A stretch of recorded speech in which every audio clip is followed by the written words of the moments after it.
जब अधिकारी सुनने वाला हो जाए, जब कोई ऐसा अधिकारी आए जो गरीबों की बात सुने, आम जनता की बात सुने और उनके बीच में जाए, तो वो लोग नहीं, उनकी ज़ुबान नहीं बल्कि आने वाली भीड़ कहती है। मैं इस वक्त मौजूद हूँ रीवा कलेक्ट्रेट में, उसी कार्यालय में जहाँ हर मंगलवार कभी जन सुनवाई हुआ करती थी, अभी भी जन सुनवाई होती है।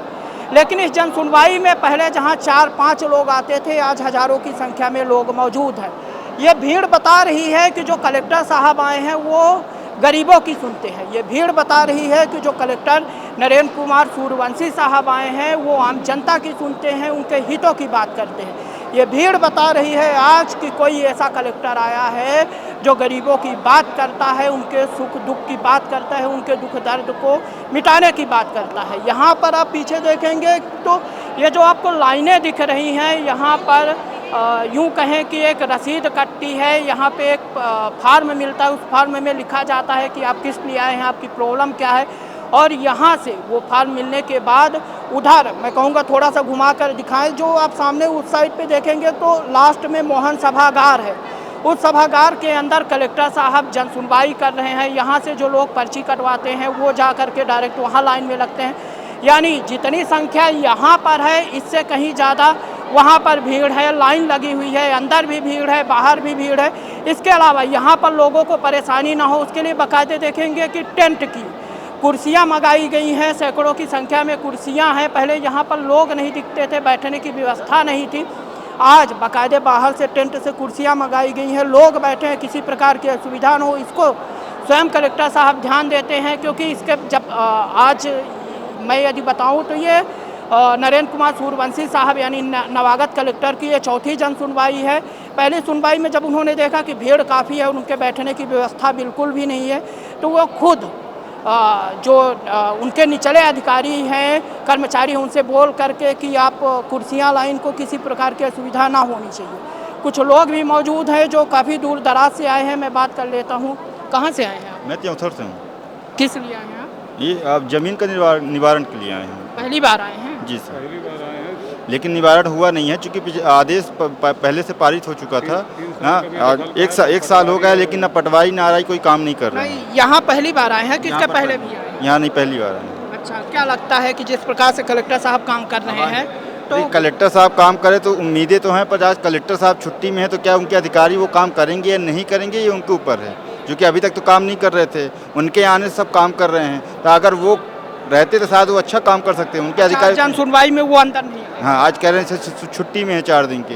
हो सकता है कि उनके अधिकारी उतना अच्छा काम नहीं करते जितना वो कर रहे हैं, क्योंकि वो व्यक्तिगत समझते हैं, सामने वाला अधिकारी नहीं समझता। अच्छा, कब से ये आपकी प्रॉब्लम चल रही है? ये 1 साल हो गए हैं। हमारा आवेदन लगा था, तहसीलदार ने आदेश किया था कि ज़मीन का जो भी निवारण है आप जाके जांच करें।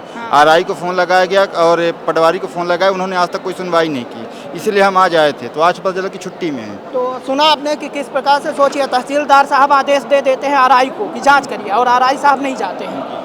इस प्रकार से का नाम पंकज पाल है। पंकज पाल जो त्योंथर के तो उनसे मिले होंगे आप ना? तो क्या रिसीविंग है, सब कुछ है सारे। पंकज पाल से मिले नहीं आप?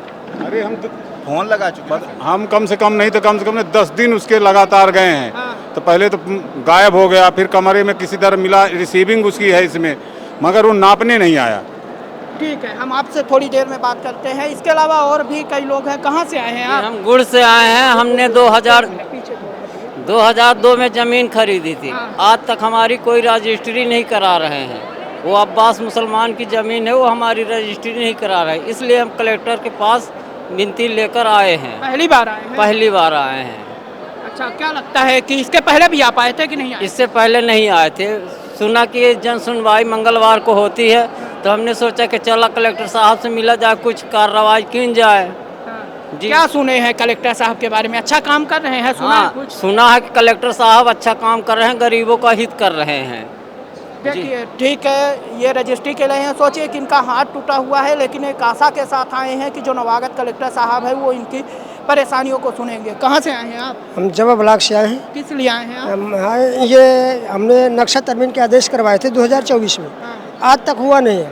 ये मेरे पास तहसीलदार आदेश किए थे, मेरे पास ये है।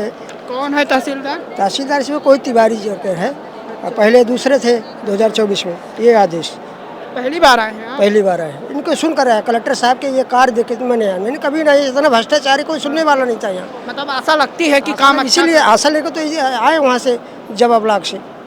सोचिए जवा यहाँ से 90 किलोमीटर दूर है और जवा से ये लोग आ रहे हैं सिर्फ इस उम्मीद के साथ कि कलेक्टर साहब इनके साथ न्याय करेंगे। इन्हें आशा है कि नवागत कलेक्टर जो पहले कलेक्टर आए उनसे कहीं बेहतर काम कर रहे हैं। स्कूल प्राथमिक पाठशाला मंजूर है, वहाँ चारों तरफ बाउंड्री कर लिए हैं सरहंग लोग, जबकि मध्य प्रदेश शासन है, मध्य प्रदेश प्राथमिक पाठशाला है वो। वहाँ मैंने कई बार आवेदन दिया तहसीलदार को कि आप उसको निरीक्षण में जाइए, आज तक कोई पटवारी नहीं गया। ठीक है, तो कुल मिला के जो यहाँ पे लोग हैं वो काफ़ी खुश हैं। न केवल युवा बल्कि कई बुजुर्ग महिलाएं भी आई हैं इस उम्मीद के साथ कि कलेक्टर साहब सुनवाई करेंगे। कहाँ से आई हैं? शिक्षा विभाग रीवा से। अच्छा, क्या है मामला? अरे मामला ये है कि हमें क्रमोन्नत का पैसा नहीं मिला। हाँ। सन 1900 ये राम सन इसमें 15 में आदेश हुआ, अभी फिर अप्रैल में आदेश हुआ, लेकिन क्रमोन्नत का लाभ हमें नहीं मिला। हम डीओ साहब के पास भी गए, कलेक्टर साहब के पास भी गए, लेकिन ऐसी आपत्तियाँ। कलेक्टर साहब पहली बार आए हैं? उस बार कलेक्टर साहब से मिले थे। प्रतिभा पाल मैडम थी? हाँ जी सर। तो वो सुनवाई नहीं की? अरे हो गया, हम तो दे के चले गए। उनका हमारे पास एनओसी वो भी लिए हैं, हम एक तो रिसीविंग भी लिए हैं। अच्छा, इनसे मिले हैं जो नए कलेक्टर? नहीं मिल पाए, देखिए इससे नहीं मिल पाए। पहली बार आए हैं तो भीड़ देख करके अंदर जाने का हमें रास्ता नहीं मिल रहा भैया। हम तो भटक रहे हैं, लेकिन हम इस भीड़ में सफ़र नहीं कर सकते। अच्छा, दूसरी बात ये है कि इसमें कहा गया है कि आवेदन हुआ, हमारा एक बेटी ख़त्म हो गई 26 वर्ष की, हमारे पति ख़त्म हो गए, हमारा बेटा ख़त्म हुआ, लेकिन डीओ रीवा की आंख नहीं खुली। ठीक है, मैं आपसे बात करूंगा थोड़ी देर में अम्मा। ठीक है, तो कुल मिलाकर आप देख सकते हैं, हालांकि आज ये जिस उम्मीद के साथ आई थी कि नवागत कलेक्टर जन सुनवाई कर रहे होंगे, तो बता दें कि वो 4 दिन की छुट्टी में हैं और आज उनसे जो निम्नतर अधिकारी हैं, डिप्टी कलेक्टर हैं, वो जन सुनवाई कर रही हैं या कर रहे हैं।